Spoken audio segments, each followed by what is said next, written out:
Hello, everybody. Thank you for joining me. This is Game God Fluent, bringing you episode 1 of what's going to be a new Let's Play. I've kind of been in the mood for strategy RPGs lately. I've been playing Battletech. I've been playing Age of Wonders 3. I started Civilization 5.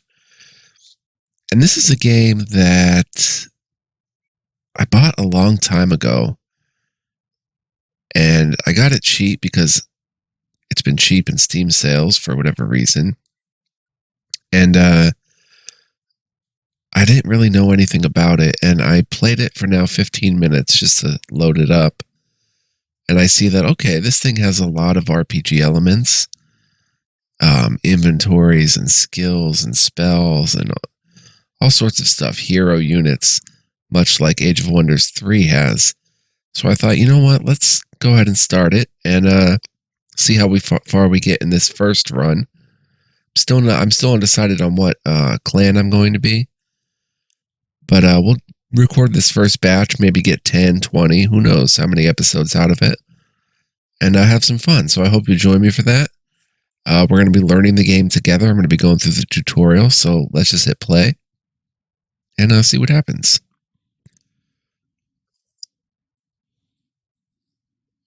Very cool artwork. I'm going to light a cigarette here.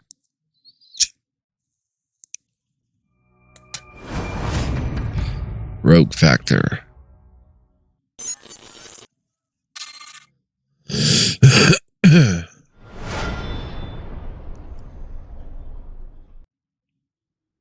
not going to skip the intro.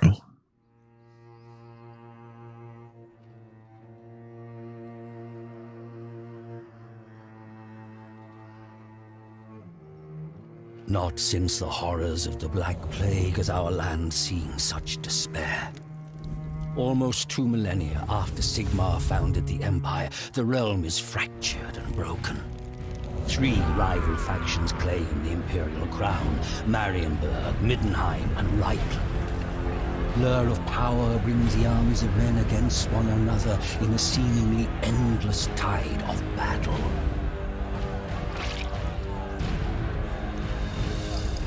An island of peace in a sea of conflict, Mordheim drew wealth such as the city had never seen into its walls. But with its prosperity came the corruption of arrogance and hedonism and greed. The gods could not long abide the outrages of Mordheim's populace.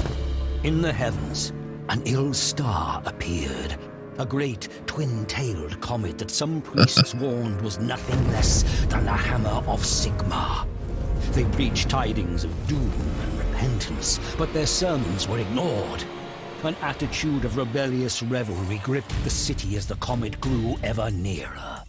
The grand festival to celebrate the turn of the year was a mockery of the apocalyptic prophecies. It was then that the hammer fell.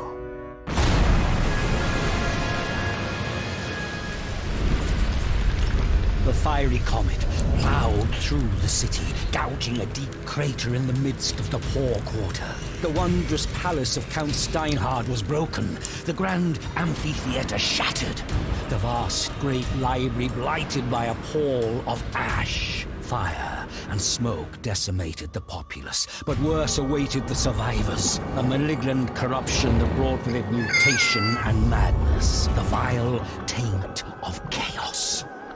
In the shattered city, strange green-black stones were discovered. Strange energies emanated from these shards. Warlocks and alchemists experimented with these Wordstones and soon determined that their uncanny properties could work wonders. Wordstone could heal the sick, regenerate the old, or even turn base metal to gold. Lust for Wordstone focused avaricious eyes upon ruined Mordheim. Treasure hunters descended upon the city, vying with both mutated horrors that claimed the ruins as their own, and crusading zealots who sought to prevent the taint from spreading. Inhuman creatures filtered into Mordheim, staking their own claims.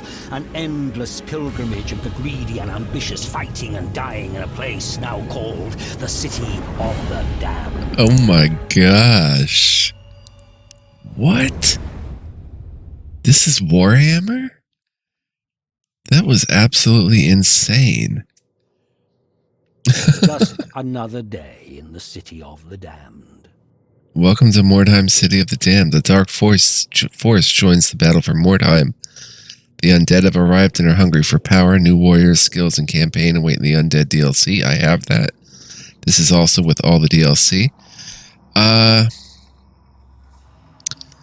Let's go check the options, I guess. Graphics are all decked out. It's on my laptop, which is nice. Controls.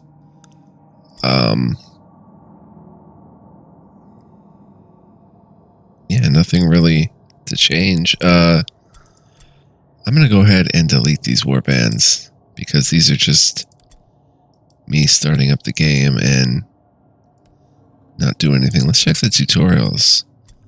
Oh, wow. Let's look at combat basics. Dang. These are really in-depth tutorials.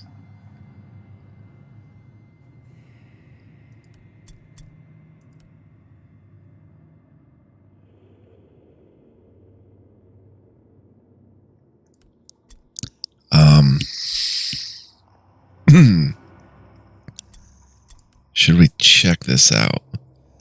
The shop offers equipment for your warriors at a price. Inventory is limited, however, and the main source of new equipment remains to scavenge the ruins of Mordheim and to loot enemies defeated in battle. The list on the right side of the screen displays items available for sale along with the buying price and number available. Selecting an item will display... Yeah, this is pretty basic. Your warband inventory is also viewable from the shop. Lets you browse all your items not currently equipped by your warriors. They can be sold for half their worth. Selling items you cannot use can be a good source of income. Market event. Special events will often occur at the market. They can have various effects on the market, from sales to robberies.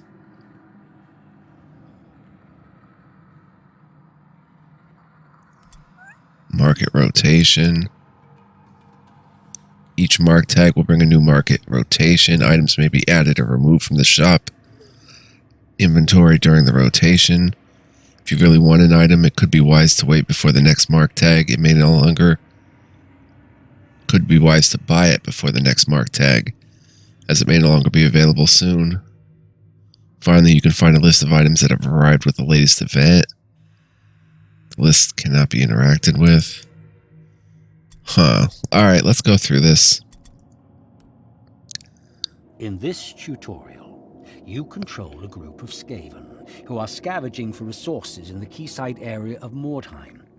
As they scatter to search the empty barns and ruined warehouses, a group of mutants bearing the flag of the Cult of the Possessed appear in sight. Learn the basics of combat to survive this ambush. Okay. A new round has started. Move the character using WASD. The circle around the warrior determines where it can move with one strategy point. Each time your warrior crosses the circle, it will cost one extra strategy point. Points are spent only when an action is confirmed or when the warrior engages an enemy. Crossing a circle leaves a movement flag to show where SP was spent. Walking over these flags will return the SP and cancel the movement. Ending turn. When a warrior has no actions left to take, use the end turn action. Doing so will remove any remaining strategy points, but all action points will remain available for counterattacks until the warrior's next turn. You can always press right mouse to access the end turn action when no actions are selected. Okay. So, first of all, let me go ahead and turn down the mouse sensitivity to about there.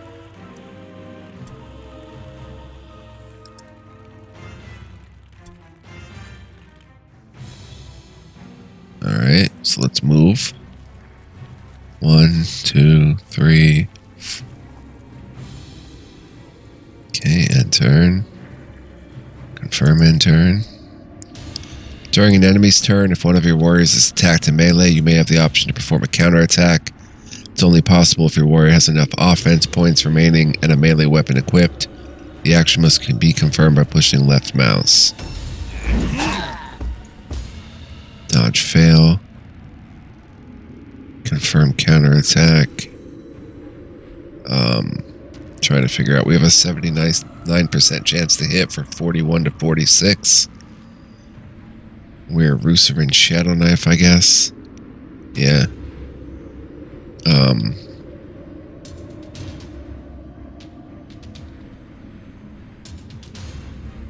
Alright, let's try it.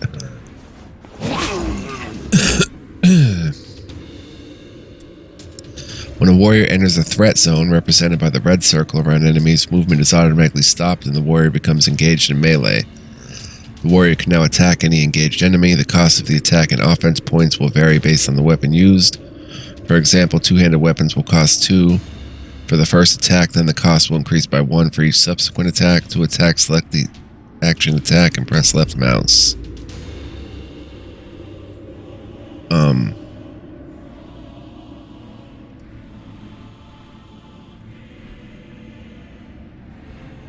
Cancel. QE. Attack. Same deal.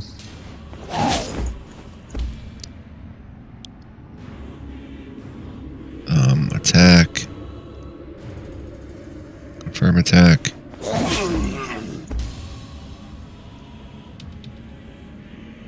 And end turn. Initiative ladder. At the top of the screen is the initiative ladder. It lets you know which order warriors will take action during the combat round and is based on each warrior's initiative attribute. Initiative is calculated using the following: the warrior's alertness stat, skills, and equipped weapons and armor, along with their enchantments. Other factors such as traps or enemy skills, spells could influence the initiative of the warrior. Initiative is recalculated at the start of every combat round and everyone has played their turn. Got it.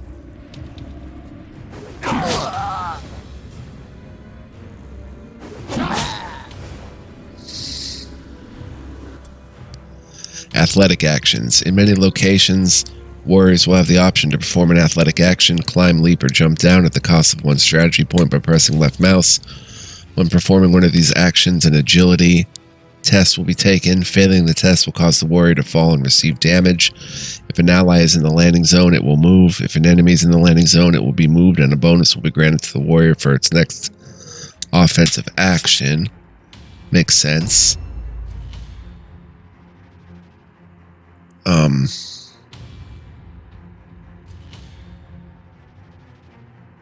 Wait a minute. End turn. No, we want to move. Aha. Jump down. 95% chance. Confirm. Then we can attack. 95% chance.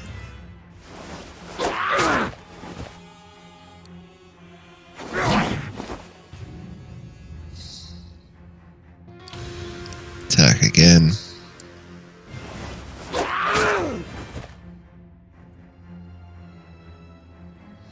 This is cool. And turn.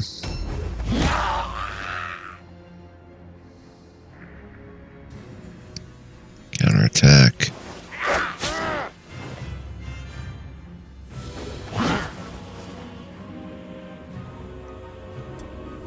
Ranged attacks. Warriors equipped with ranged weapons can shoot enemies from a distance if they have enough offense points, 3 in this case.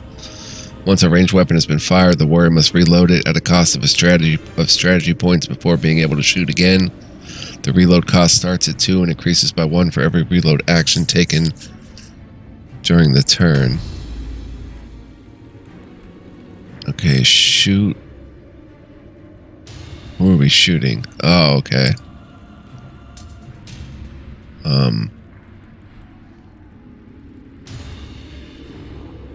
Confirm shoot. 95% chance. Reload. Confirm reload. In turn.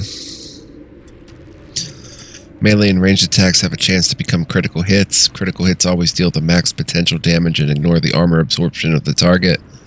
The accuracy stat of the attacker provides a bonus to critical chance and damage. Critical hits also apply an open wound stackable debuff on the target. This debuff lasts until the end of the battle, reducing the warrior's offense and strategy points by 1 and increasing the chance it will gain a long-term injury. After the battle, if it falls out of action, critical hits also have a chance to stun the target. Stun targets cannot defend themselves, making them easier to hit and more prone to suffer additional crits. When a warrior's wounds reaches 0, it falls to the ground and becomes out of action. It will no longer be able to act during this fight. After the current combat round, out-of-action warriors will retreat from the battleground with their weapons and armor, abandoning their backpack and its contents, which can be looted by anyone. At the end of the fight, out-of-action warriors have a chance to suffer from permanent injuries or even death. In the case of defeat, out-of-action warriors also have a chance of losing their weapons. Any items left unclaimed on the battlefield will be lost. Oh, look at this thing.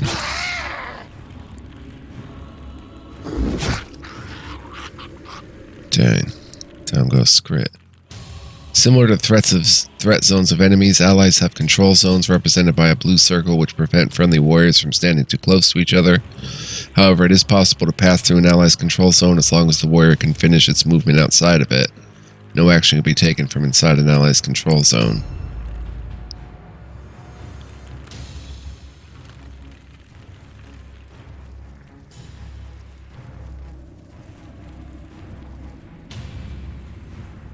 Um...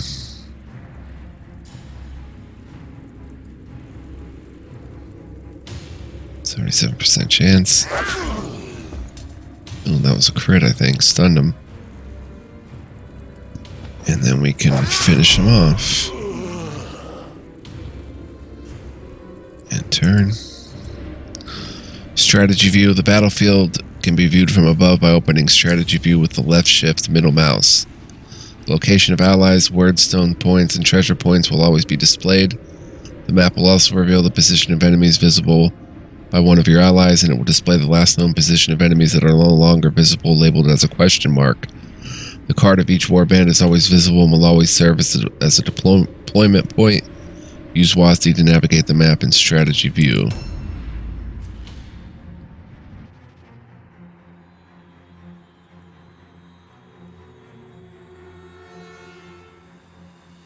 Okay.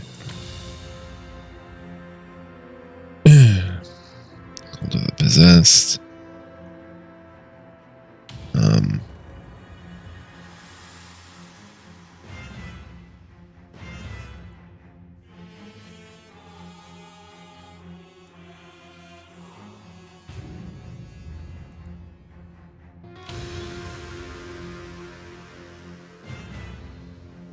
Okay, the red are enemies then. Okay.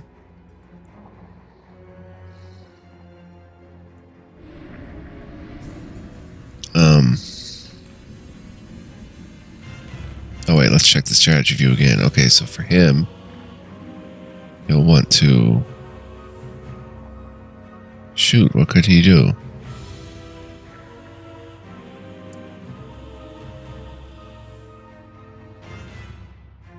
That's our guy. Loot.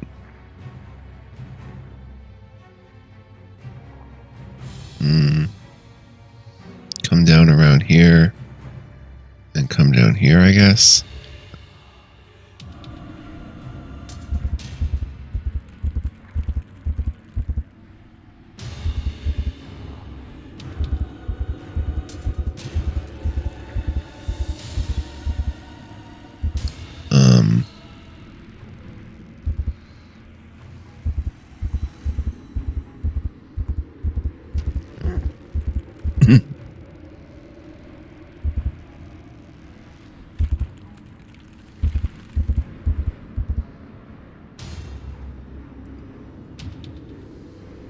Okay, climb up.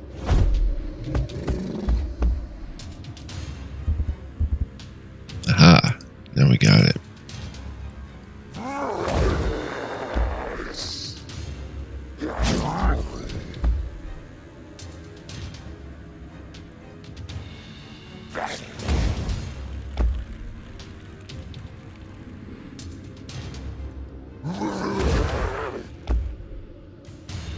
try to see what more of that information on the screen is.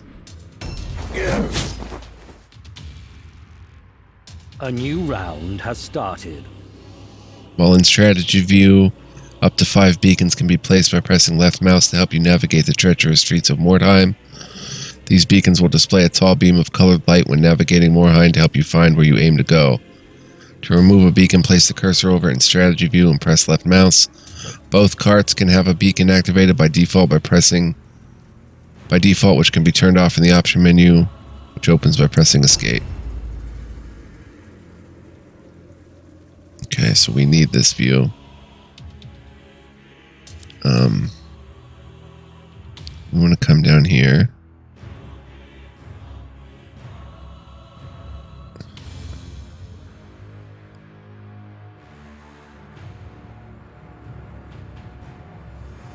Why isn't it showing jump points?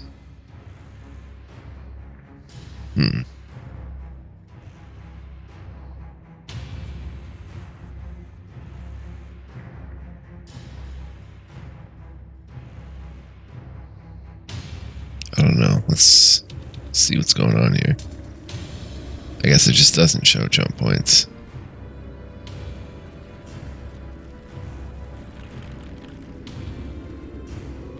Let's climb here. Tutorial complete.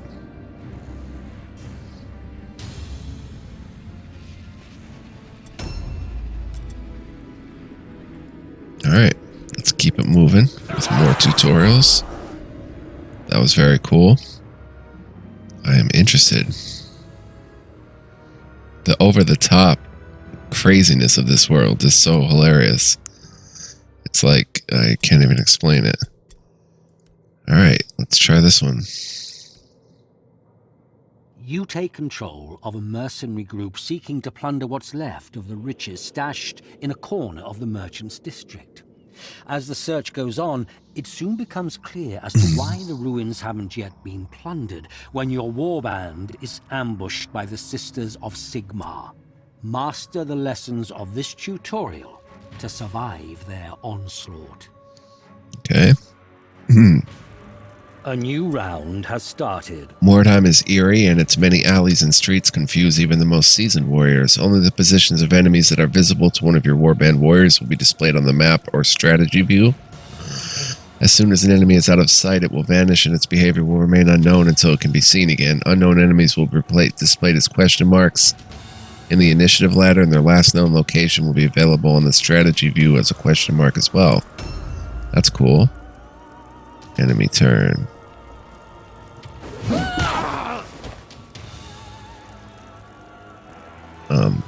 Counter.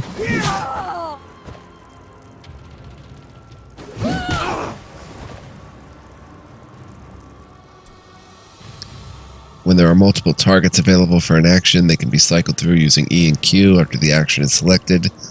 This is true when there are multiple out-of-combat actions available as well, such as athletic actions or loot actions. So if I press Q...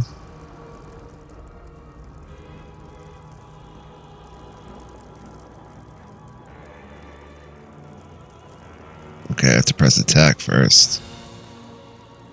Who's the worst off? You.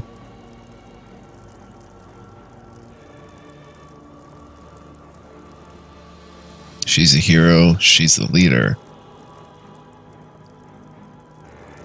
And they have an effect type of mechanic, plus 10% wounds, plus 5% damage of all type. Alright, let's try to kill the leader.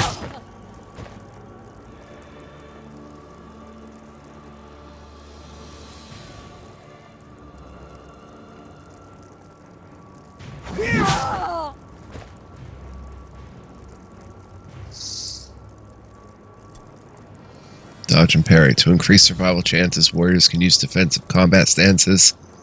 Each type of stance provides a different benefit, and they all end the warrior's turn when used. The base stances are dodge stance, available to most warriors, and parry stance requires a parrying weapon such as shield or sword.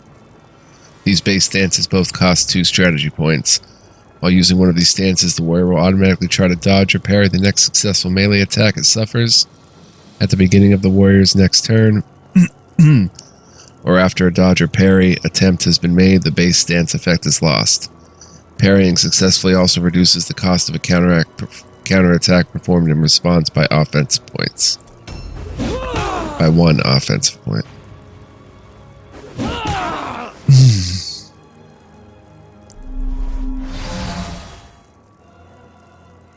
I see.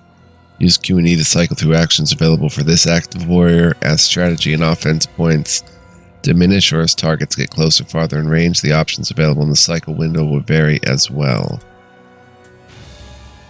Aimed and ranged factors. Instead of performing a normal shoot attack, warriors can use the aim action at the cost of 2 strategy points and 2 offense points.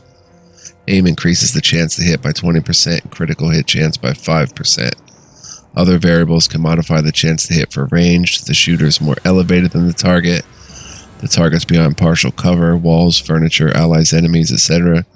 Target is wearing a shield. The target is engaged in melee combat.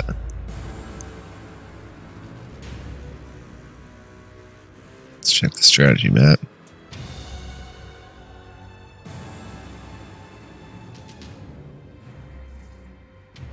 That's where she's getting double teamed, or he's getting double teamed. Don't know if we can make it there. So let's just fight here then.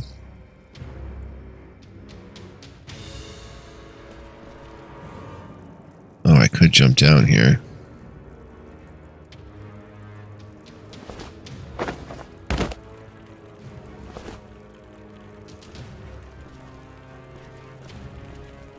Oh.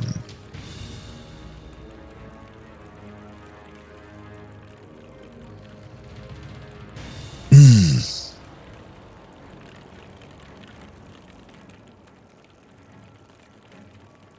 34%. I don't know how to aim. I didn't catch that.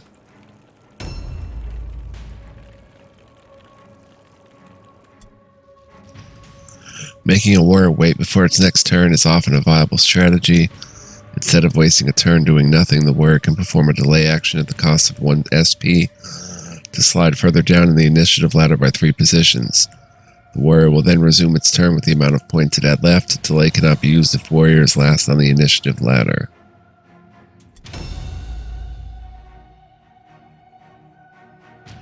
So here you're just in a bad position, so delay. And then this guy in front of me will go. Warriors can use offensive combat stances to surprise moving enemies. Each type of stance provides a different benefit, and they all end the warrior's turn when used.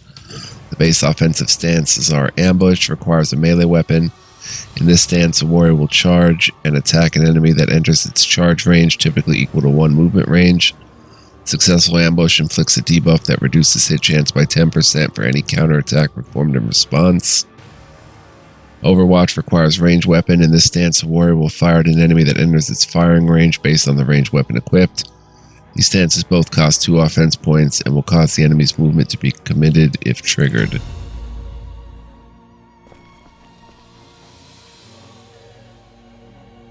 I don't get it.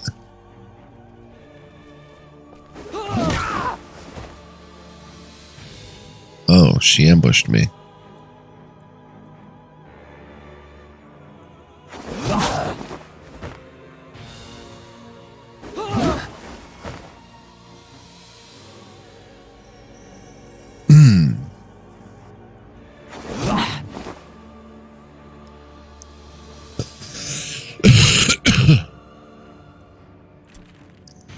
When an enemy is within 1 movement range of a warrior, the charge action becomes available, allowing the warrior to dash forward and attack the enemy.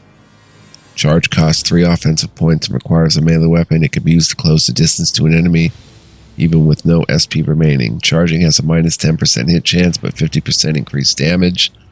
A successful charge inflicts a debuff that reduces hit chance by 10% for any counterattack performed in response.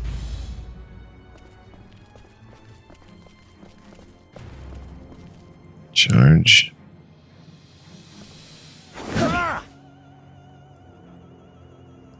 Failed.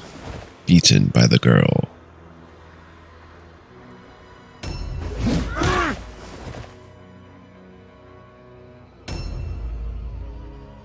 Now the delay is off.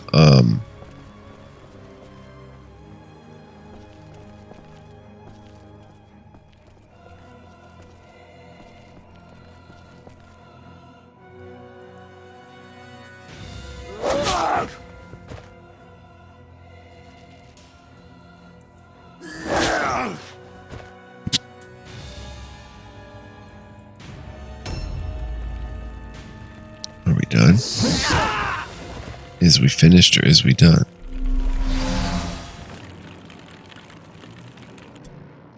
Potential range target. A warrior equipped with ranged weapons will see red arrows around its feet pointing toward valid targets to shoot. As the warrior moves and the potential targets fall in and out of sight, the arrows will appear or disappear. Any warrior who's still in a valid stance will have a visual effect around its feet to reflect they are ready to perform an action. Allies will also display an icon above their head to help you keep track if the stance is taken. Enemy warriors will not display the stance icon.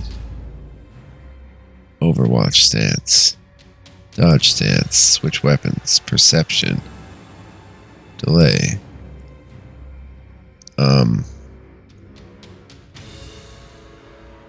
There's someone right there. So what do I do?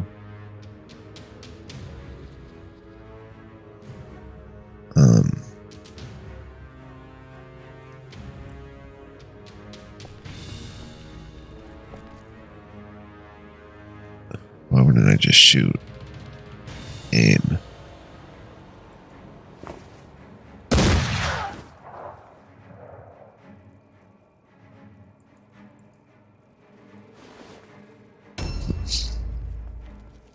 A new round has started.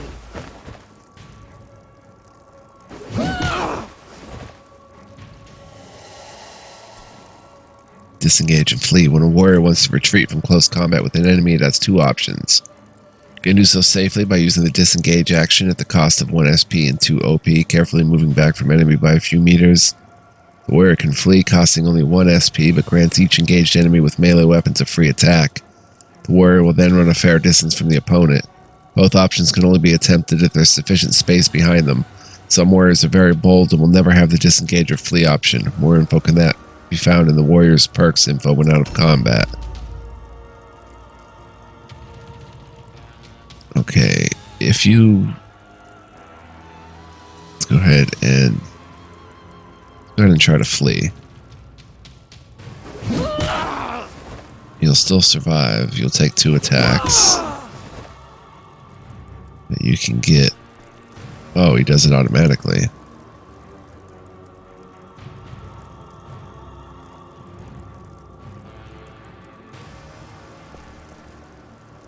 Steal enemy's idol.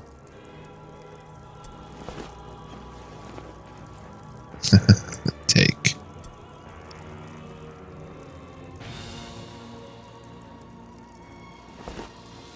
I stole your idol.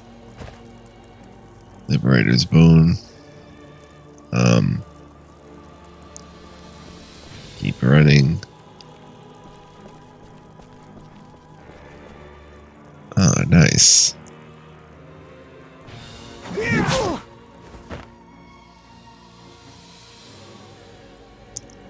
Go ahead and take the dodge stance.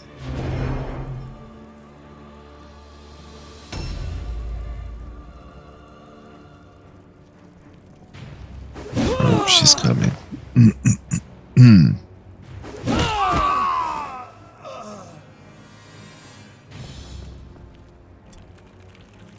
Every warrior can carry up to 2 sets of weapons. You can change your active weapon set during combat by using the switch weapons action at the cost of 2 SP and 1 OP. Switch weapons.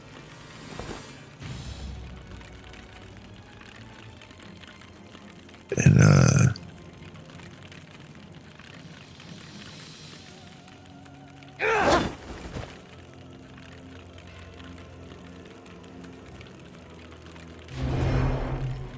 so you have to have SP left to do the stances.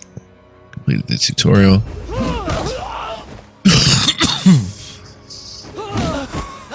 Whoa. Very cool.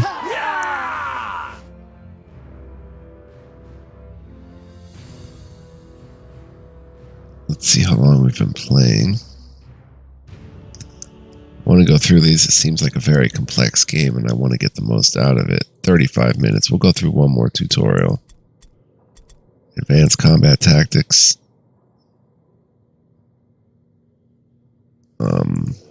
Let's do an easier one. The 3 factions. There will always be 3 options when you decide to sell your gathered wordstones. The primary faction is your main sponsor in Mordheim. They demand regular shipment requests and will send you on unique missions. 2 secondary factions are also interested in buying your wordstones and will provide rewards the more you deal with them. 75 pounds of them, 10 days left. Fragments, 5 gold. Shards, 25 gold. Clusters, 75 gold.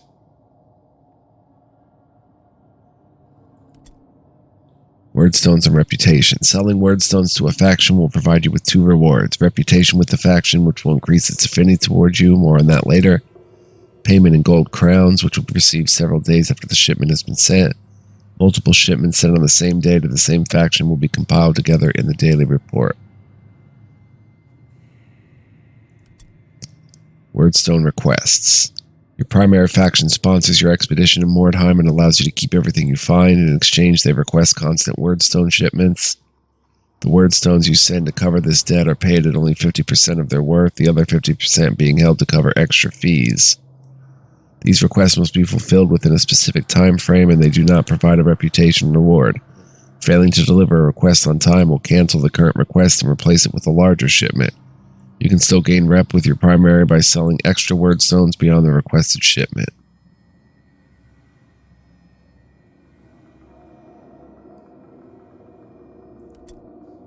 Shipment failed. Shipment requests from your faction are of particular importance. Failing to fulfill a request in time will result in severe warnings that can take many forms.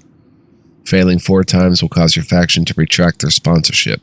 In other words, your campaign is over. You will not be able to progress your current warband any further. It will stay in its current state forever. However, you will still use the warband. You may still use the warband in exhibition matches. Reputation rewards. When you acquire enough rep with a faction, your faction rank will rise and provides immediate rewards. Ranks and their associated rewards can be seen on the right side of the screen.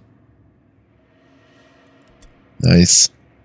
Faction rank effects. When a faction rank is gained, it impacts all factions in the following ways. The faction gaining the rank will reduce the gold paid for wordstones by 10%, down to a minimum of 80% of their worth due to high stock. However, the rep required to reach the next rank is reduced by 10% as a token of gratitude. Other factions will increase the gold paid for wordstones by 20% of their worth due to high demand.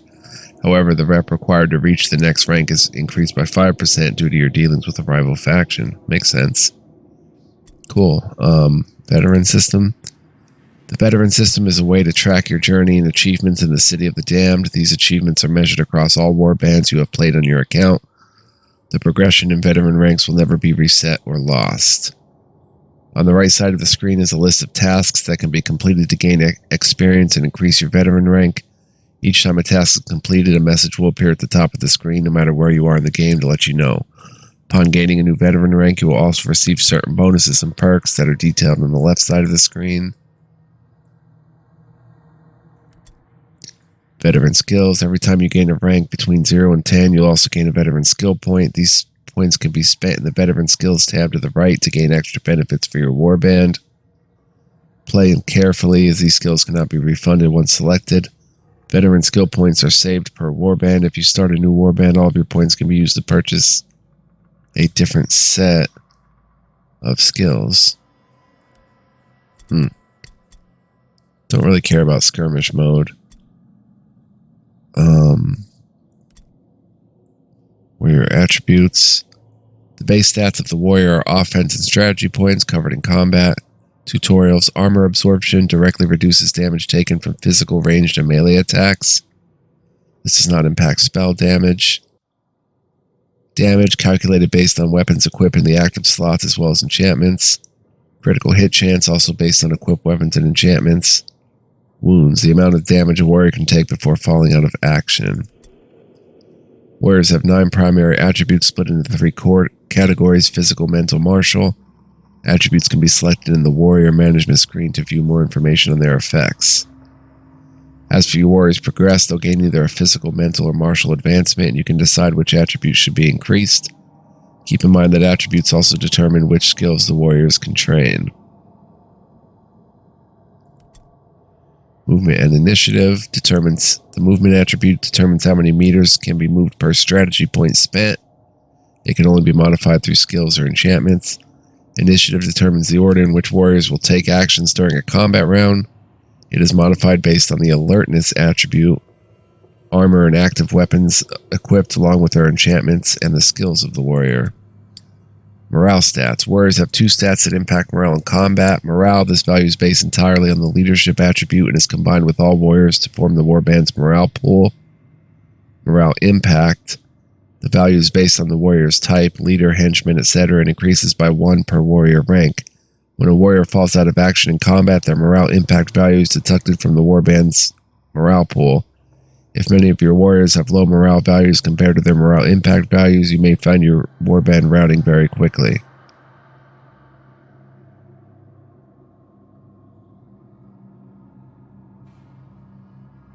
Their morale impact values deducted from the warband's morale pool.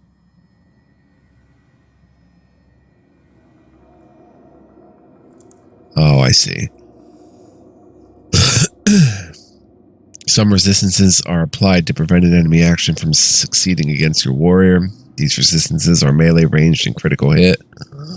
For example, when an enemy performs a melee attack against you, your melee resistance will be subtracted from their hit chance. If the enemy has a 95% chance of hitting you and you have a 30% melee resist, there will be a 65% chance of the blow landing. The following resistances have a chance to completely nullify an effect: dodge and parry can avoid a melee hit, poison can nullify a poison effect, magic can nullify a spell effect, stun can nullify stun, wordstone can nullify the effects triggered when gathering wordstone, trap can nullify the effects of a trap, all alone can nullify the effects of being outnumbered, fear and terror can nullify the effect of fear and terror. These resistances are always in effect with the exception of dodge and parry, which require the use of a stance to be in effect. That's what I was curious about.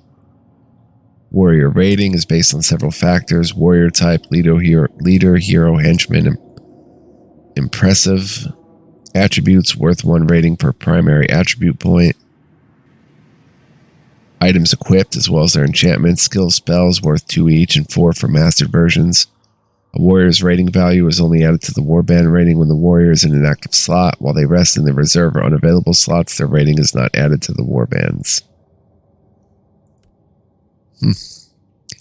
Interesting stuff, guys. I hope you're enjoying this tutorial. We're going to finish it off next time probably and jump into the base game. I'm very excited to play it. It's a very interesting game. My kind of strategy RPG. So we'll check it out. I hope you'll join me for that. Much more to come. We're just getting started here. Thank you guys for watching. Appreciate you all. Hope you enjoyed. Much love, peace, and joy. And I will see you next time, guys. Stay tuned. Bye-bye now.